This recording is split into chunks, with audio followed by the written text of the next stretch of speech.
Hello, I am Kiran Negi and today video is about Kohlrausch law, a topic from electrochemistry. So हम लोगों ने काफ़ी topic कर लिए हैं इलेक्ट्रोकेमिस्ट्री से. Introduction of electrochemistry, electrode potential, galvanic cell or voltaic cell, conductance of electrolytic solution, molar conductivity, Nernst equation, equilibrium constant. और I hope आप लोगों को समझ में आए हो.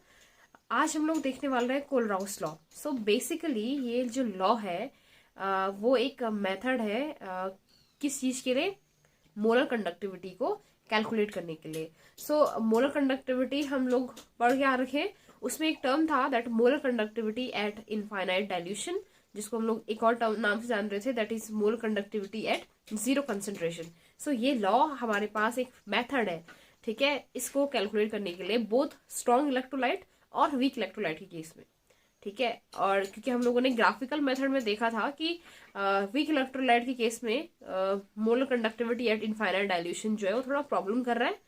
तो यहाँ पे इजिली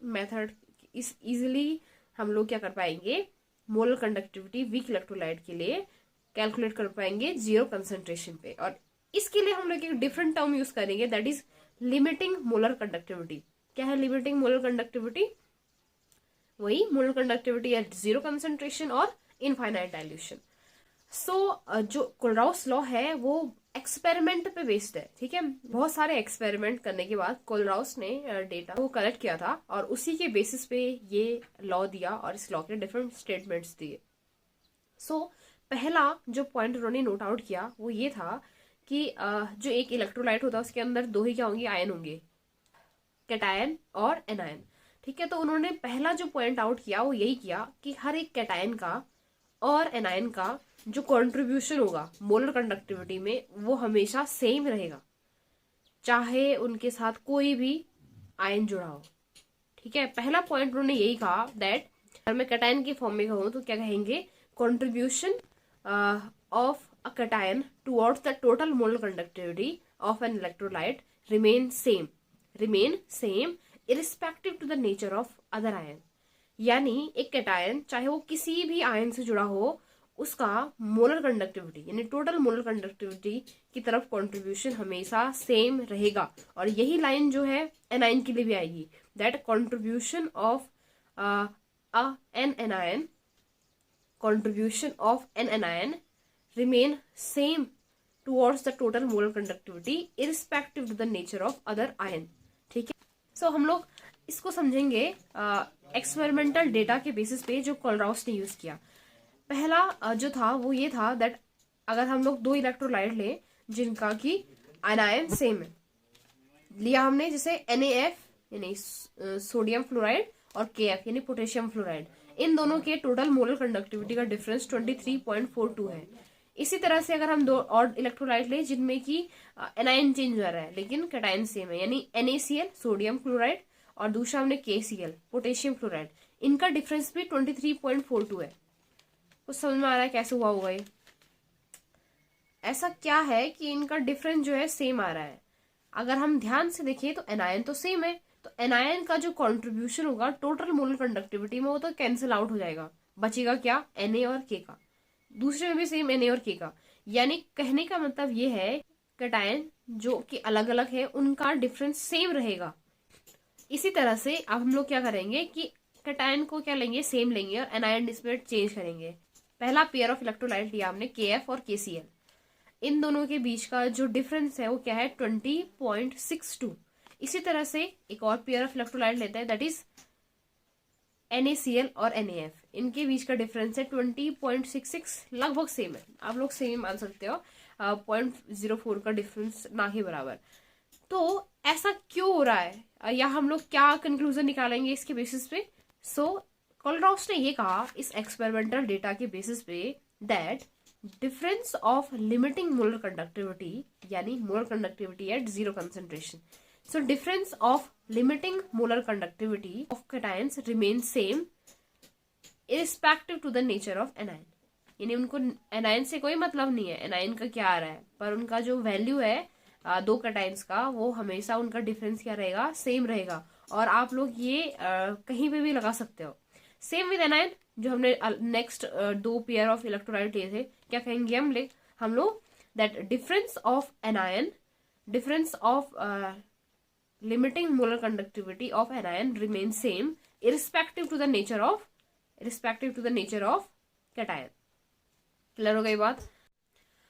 सो ओवरऑल इन सब चीजों से एक कंक्लूजन आया, जिसको अपने स्टेटमेंट में कोलराउस ने इस तरह से कहा. उन्होंने ये कहा दैट हर एक आयन, चाहे वो कैटायन हो चाहे वो एनायन हो, ठीक है, और उसके साथ कोई भी अदर आयन जुड़ा हो, उससे कोई फर्क नहीं पड़ता, हर एक आयन का अपना एक कंट्रीब्यूशन रहेगा किसकी तरफ? टोटल मोलर कंडक्टिविटी की तरफ.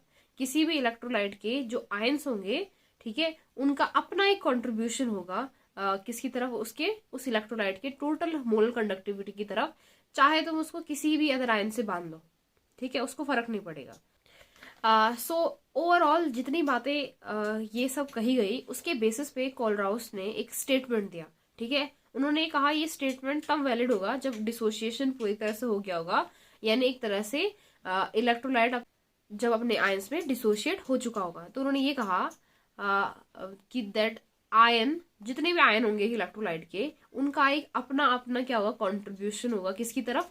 टोटल मोलर कंडक्टिविटी की तरफ, चाहे वो किसी भी अदर आयन से जुड़े हों. ठीक है, क्लियर हुई बात? कि हर एक आयन, चाहे वो कैटायन हो और एनायन होगा, किसी भी इलेक्ट्रोलाइट के, चाहे वो कैटायन हो चाहे वो एनायन हो, उनका अपना एक क्या होगा? प्रॉपर कंट्रीब्यूशन होगा किसमें? टोटल मोलर कंडक्टिविटी में, जिसको हम लिमिटिंग मोलर कंडक्टिविटी कह रहे हैं, चाहे वो किसी भी अदर आयन से जुड़े हो. ठीक है, सिंपल वर्ड्स में अगर मैं इसको कहूं तो किस तरह से कहेंगे? दैट एट इनफाइनाइट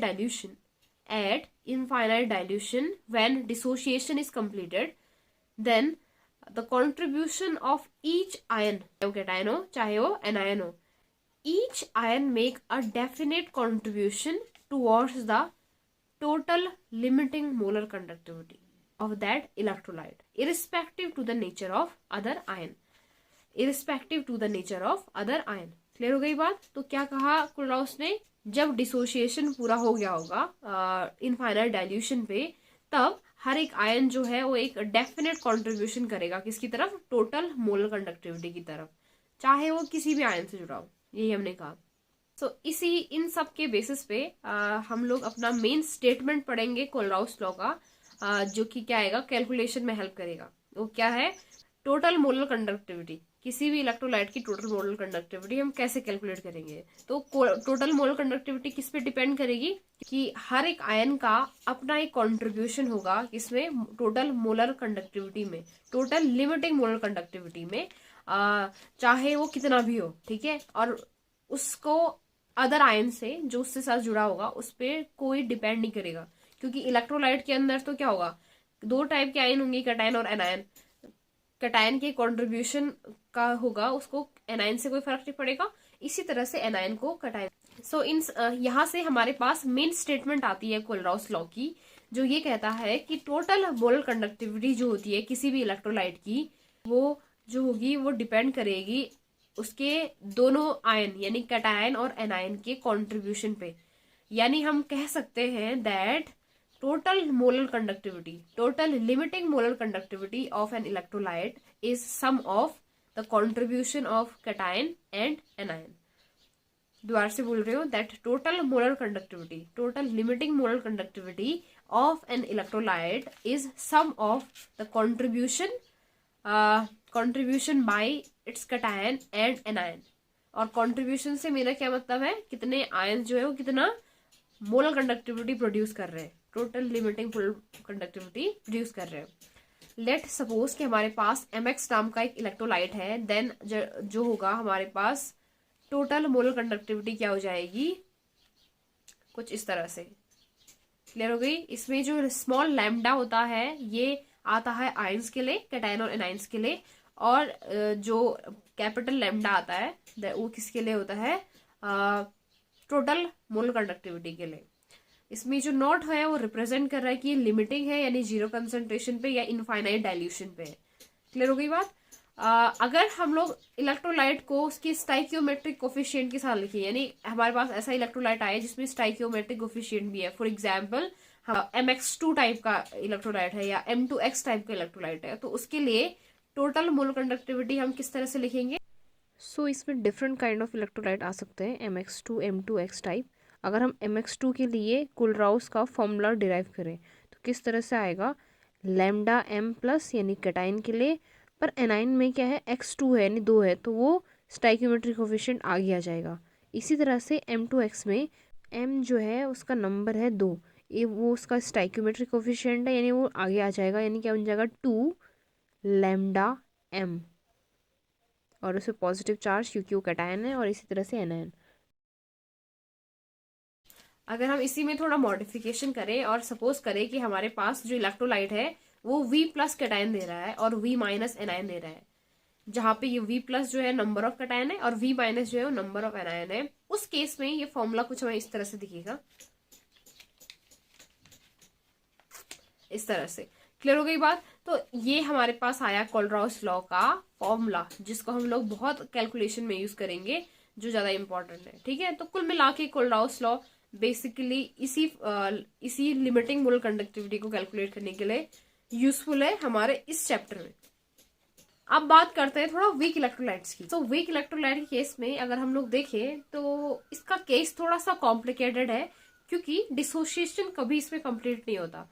तो हम लोगों ने लास्ट वीडियो में भी ये देखा था कि इसमें लिमिटिंग मोलर कंडक्टिविटी की वैल्यू जो होती है एग्जैक्ट कभी नहीं मिलती। ग्राफिकली हम लोग कोलराउस लॉ से इसका एक एग्जैक्ट वैल्यू निकाल सकते हैं, किसकी?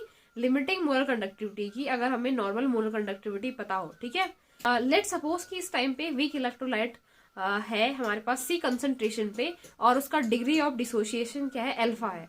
तो अल्फा को हम लोग निकाल सकते हैं किससे? मोलर कंडक्टिविटी और लिमिटिंग मोलर कंडक्टिविटी के रेशियो से, यानी अल्फा इक्वल्स टू क्या होता है? Lambda M upon lambda M not. इसके अलावा हम लोग इसका डिसोसिएशन कांस्टेंट भी निकाल सकते हैं, जो कि हम लोगों ने कुछ प्रीवियस क्लासेस में देखा था कि किस तरह से डिसोसिएशन कांस्टेंट इक्वल्स टू क्या होता है? C alpha square upon 1 minus alpha, और यहां से हमारे पास वैल्यू कुछ इस तरह से आएगी। ठीक है, ये वैल्यू हमारे पास कुछ क्वेश्चंस में हेल्प करेगी, लेकिन इसका लिमिटिंग मोलर कंडक्टिविटी कैलकुलेट करने से क्या है, ज्यादा कोई कनेक्शन नहीं है। अब हम लोग करते हैं इसके कोलराउस लॉ की application. So application of Kohlrausch law में फर्स्ट है calculation of molar conductivity, limiting molar conductivity for any electrolyte, और इसमें स्पेसिफिक वीक इलेक्ट्रोलाइट है क्योंकि उसको हम ग्राफिकली निकाल नहीं पा रहे थे, और ये केवल इसी फॉर्मूले से क्या हो सकता है, हम लोग वीक इलेक्ट्रोलाइट का लैम्डा M नॉट यानी लिमिटिंग मोलर कंडक्टिविटी को निकाल सकते हैं। दूसरा जो है इसमें वो है calculation of degree of dissociation. So degree of dissociation को हमने पहले भी समझा है, अल्फा क्या होता है, lambda upon lambda M not. तीसरा कैलकुलेशन ऑफ एक dissociation constant, calculation of dissociation constant, इसका फॉर्मूला हमने पूरा डिराइव कर रखा है, इसको भी निकालेंगे हम। सो कोलराउस लॉ के पहले एप्लीकेशन को हम लोग एग्जाम्पल से समझ सकते हैं। सो AC यानी एसिटेट आयन, जिसका फॉर्मूला CH3COO माइनस होता है। ठीक है, लैम्डा M नॉट हमें ACH निकालना है, यानी एसिटिक एसिड के लिए निकालना है। अगर हम इसको आयन में तोड़े तो इसके अंदर दो ही आएंगे, एक क्या आएगा एसिटेट आयन और एक है H प्लस। हमें इन दोनों का contribution towards total molar conductivity या लिमिटेड मोलर कंडक्टिविटी निकालना है। हमारे पास है 3 इलेक्ट्रोलाइट, NaCl, HCl और NaAC।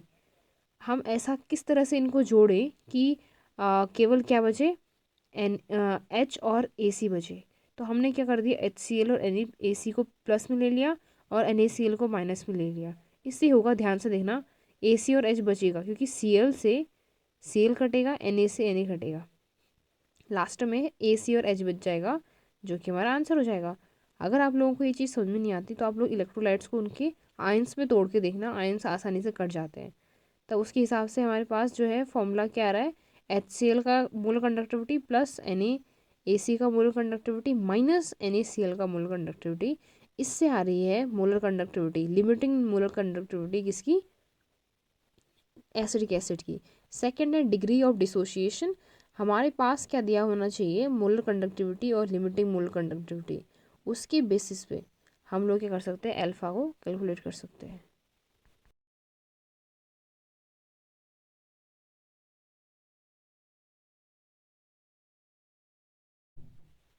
थर्ड है इसमें कैलकुलेशन ऑफ डिसोशिएशन कांस्टेंट बोलते हैं जिसको हम, और इसका हमारे पास सिंपल फॉर्मूला दिया हुआ था, इसमें भी यही होगा, वैल्यू निकालनी होंगी किस तरह से, उसके फॉर्मूले में वैल्यू पुट करके। K alpha equals to C alpha square 1 - alpha, alpha में हम वैल्यू पुट कर सकते हैं क्या, lambda M upon lambda M not.